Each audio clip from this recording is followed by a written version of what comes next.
யோபு அதிகாரம் 35. அனைத்தையும் கடந்தவர் கடவுள். எலிகு தொடர்ந்து கூறினான், நான் இறைவன் முன் நேர்மையானவன் என நீர் சொல்வது சரியென நினைக்கின்றீரா? நான் பாவம் செய்ததனால் எனக்கு என்ன ஆதாயம், எனக்கு என்ன நன்மை என நீர் கேட்கின்றீர். உமக்கும் உம் நண்பர்களுக்கும் சேர்த்து நான் பதிலளிக்கின்றேன்.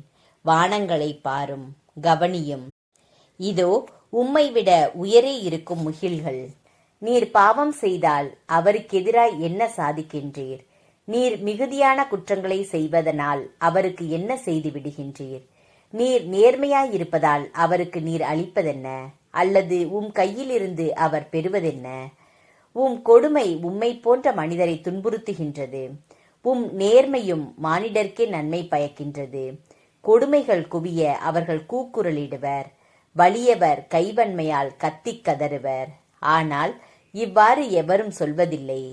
எங்கே என்னை படைத்த கடவுள்? இரவில் பாடச் செய்பவர் எங்கே? நானிலத்தின் விலங்குகளை விட நமக்கு அதிகமாக கற்பிக்கின்றவரும் வானத்து புள்ளினங்களை விட நம்மை ஞானிகள் ஆக்குகின்றவரும் அவரன்றோ? அங்கே அவர்கள் கூக்குரலிடுகின்றனர். பொல்லார் செருக்கின் பொருட்டு அவர் பதில் ஒன்றும் சொல்லார். வீண் வேண்டலை இறைவன் கண்டிப்பாய் கேளார். எல்லாம் வல்லவர் அதை கவனிக்கவும் மாட்டார். அப்படி இருக்க நான் அவரை பார்க்கவில்லை, தீர்ப்பு அவரிடம் இருக்கின்றது, நான் அவருக்காக காத்திருக்கின்றேன் என்று நீர் கூறும்போது எப்படி உமக்கு செவி கொடுப்பார்?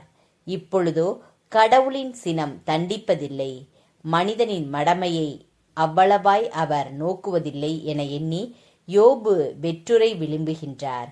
அறிவில்லாமல் சொற்களை கொட்டுகின்றார்.